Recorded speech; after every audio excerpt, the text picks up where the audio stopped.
안녕하세요. 내란자라 TV입니다. 오늘은 불상의 황금치라는 이유에 대하여 한번 알아보겠습니다.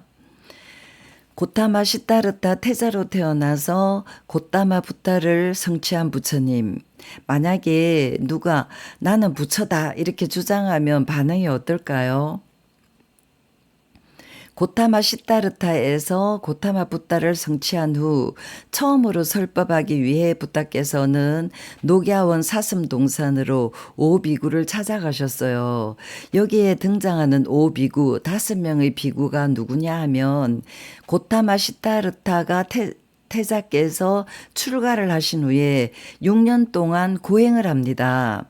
그런데 고행을 해서도 인간의 범위를 넘어서는 특별한 경지의 그 높은 경지를 체득하지 못했기 때문에 고타마 부타께서는 고행을 그만두십니다. 그렇게 결심하시고 고행으로 쇠약해진 몸을 이제 보충하기 위해서 우유죽을 공양받아서 드십니다.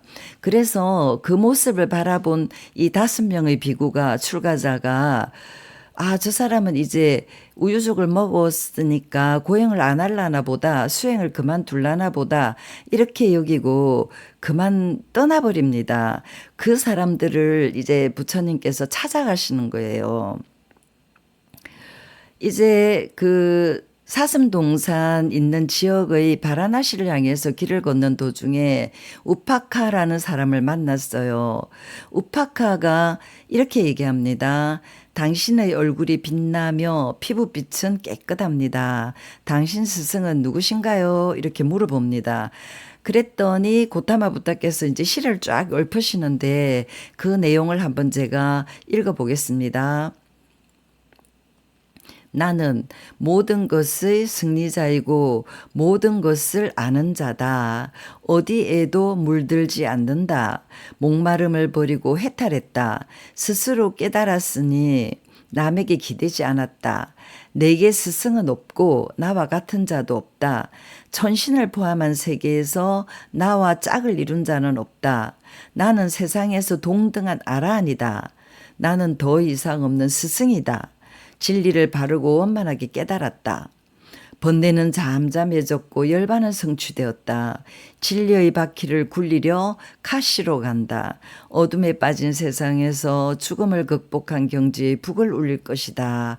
이렇게 이제 말씀하시는데요. 이 시의 내용에서 몇 가지 제가 한번 언급해 보겠습니다. 첫째, 아라한이라고 이제 선언을 하시는데, 불교에서 아라한은 그 내용이 2번 나타납니다. 첫째는 고타마 부타의 제자인 아라한입니다. 출가를 하여서 여러 가지 법을 듣고 또 수행의 단계에서 1단계, 2단계, 3단계, 4단계를 거쳐서 마지막으로 수행 결과를 얻으신 그 성자 아라한, 제자 아라한, 그분은 무엇과 무엇의 내용이 동등하다 하는 것을 보신 성자예요. 그래서 사실 이 아라한이라는 원래 용어가 아라한, 아르하트 하는 그 용어 자체가 동등하다는 뜻입니다. 그것을 한자 번역으로 이렇게 이름절로 나타냈으니까 우리가 잘 못 알아들어요. 그러니까 이제 그 뒤에다가 공 이렇게 붙여서 응공, 마땅히 공양받을 만한 이렇게 내용이 변질되어 버렸는데 아르하트 하는 뜻은 동등하다 뜻이에요. 그래서 그 제자 아라한이 동등해진 그것과 고타마 부타께서 또 동등해진 내용이 있어요. 무엇과 무엇을 동등하게 보셨다는 거죠. 그래서 제자 아라한이 본 무엇과 동등해졌다 하는 내용과 고타마 부타께서 보신 무엇과 무엇이 동등해졌다 하는 그 무엇의 내용이 다르다는 것을 여러분들께서 한번 살짝 이렇게 한번 들어놓으셨으면 좋겠고요. 열반이라는 단어가 나왔습니다. 산스크리트로 니로아나, 팔리어로 니빠나 하는 열반은 번뇌가 불어서 꺼진 상태를 말합니다. 그리고 이제 녹야원 그 카시 지역으로 가는 것입니다. 그다음에 인제 중요한 얘기가 나오는데요. "어둠에 빠진 세상에서 죽음을 극복한 경지의 북을 울릴 것이다." 이렇게 얘기하셨는데 죽음을 극복했다 이 단어에서 그럼 고타마 부타께서는 죽음이 무엇인가 비밀을 그 방정식을 푸셨다는 얘기입니다. 죽음이 무엇인가 알아냈기 때문에 그것을 극복했잖아요. 그래서 우리 불교가 참 중요한 것이 세상이 무엇인가, 내가 왜 태어났는가, 삶이 무엇인가, 죽음이 무엇인가 이런 것이 밝혀지는 종교라고 여러분들이 이제 알아놓으시고요. 그렇게 고타마 부타께서 시를 쭉 읊으시니까 우파카가 하는 말이 당신이 선언한 대로라면 승리자 자격을 얻었네요. 이렇게 이제 얘기를 하는데 이 분위기가 약간 좀 고타마 붓다가 붓다를 성취했다는 것을 못 알아듣는 아니면 무시해버리는 그런 분위기가 좀 보이지 않습니까? 이렇게 하니까 이제 고타마 붓다께서 다시 한번 얘기합니다. 나와 같은 승리자가 또 있다면 역류하는 번뇌를 소멸했는지 물어보라. 나는 모든 사악함에서 승리했다. 그러므로 내가 승리자다. 이렇게 얘기하십니다. 여기서 역류하는 번뇌 이렇게 이제 제가 적었는데요. 이 불교 본격적인 수행에 들어오면 역류함, 번뇌 이런 것은 또 이제 내용이 많이 나타납니다. 그렇게 이제 얘기를 했더니 우파카가 하는 말이 그렇기도 하겠지요. 이렇게 하면서 머리를 흔들면서 위쪽 길로 가버렸대요. 그래서 이제 이 우파카의 별명이 흥 하고 가버렸기 때문에 흠흠카 바라문 이렇게도 하거든요. 이렇게 내가 부처다 이렇게 선언을 하면 보통 사람들은 뭐 그래? 그렇게도 하겠지 이렇게 하면서 이제 가버린다는 것입니다.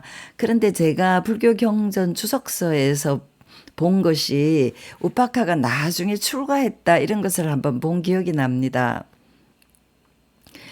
이제 누가 내가 부처다 이렇게 선언하면 그렇기도 하겠죠 뭐 하고 가버리는 이 당시 인도의 상황, 그 상황은 인도에서 브라만교 유신론이 굉장히 성행하던 시대입니다.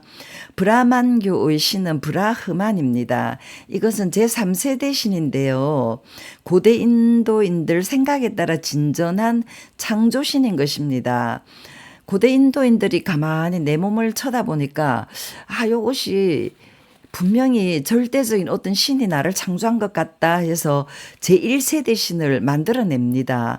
그런데 이제 한참 믿다 보니까 제1세대 신의 논리적 결함이 발견됐어요. 이건 이상하잖아 그렇게 생각하고 그 신을 치워버립니다. 그리고 2세대 신을 만들고 또 한참 믿다가 또 논리적 결함을 발견하고 드디어 이제 제3세대 신을 만들어낸 것이에요. 그것이 브라만교입니다. 현재 힌두교의 그 조상이라고 생각하면 쉽습니다.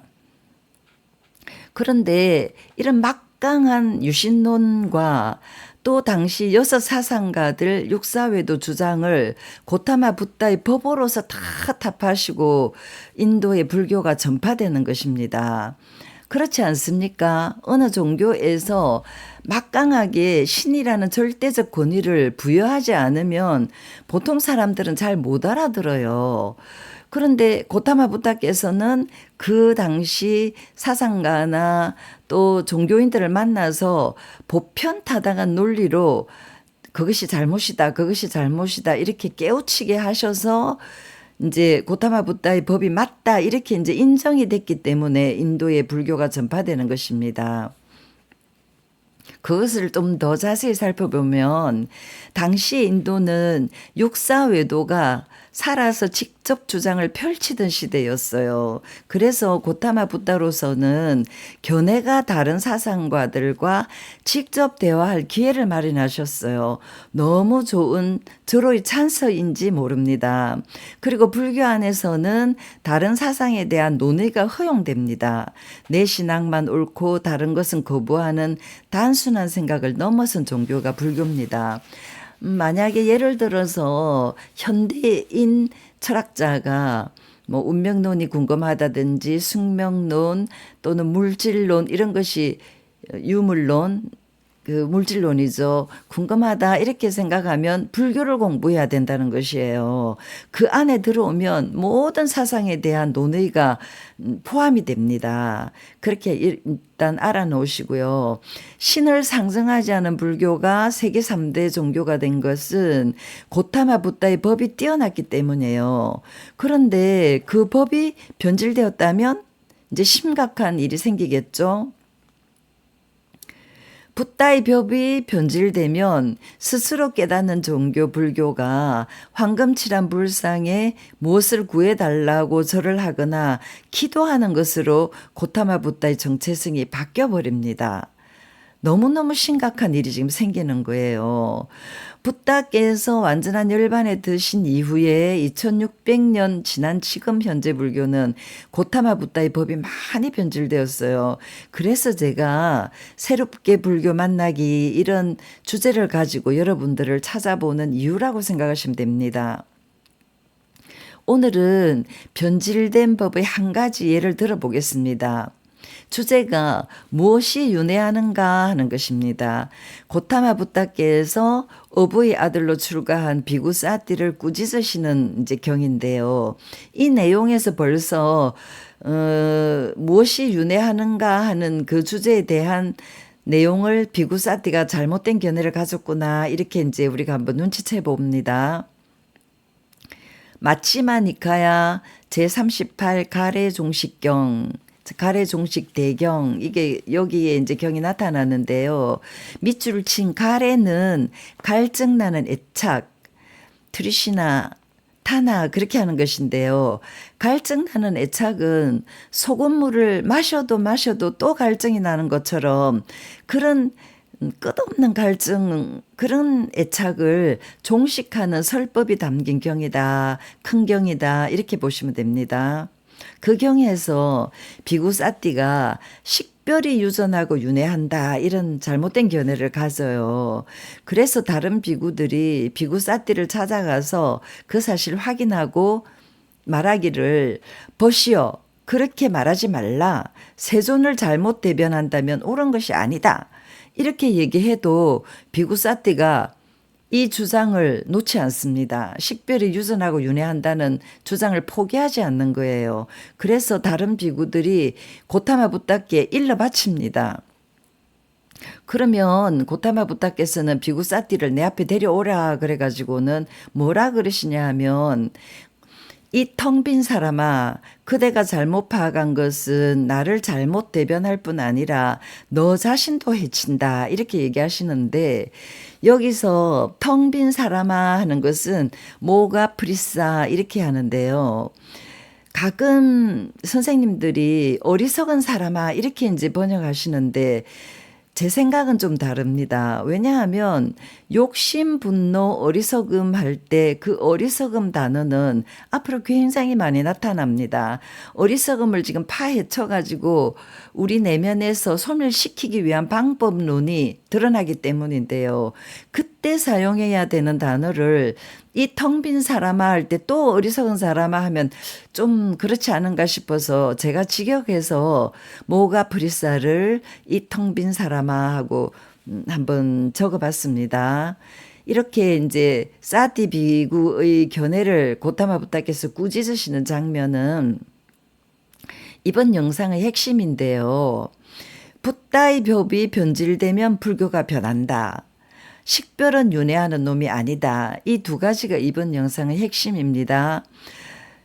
그럼 과연 윤회하는 것은 무엇인가 하는 것은 우리가 아직 언급도 안 했습니다. 그렇지만 사띠 비구를 통해서 고타마 붓다께서 그 사띠 비구를 꾸짖으셨기 때문에 잘못된 견해라고 하셨기 때문에 식별은 윤회하는 놈이 아니다. 이렇게 이제 우리가 아는 것입니다.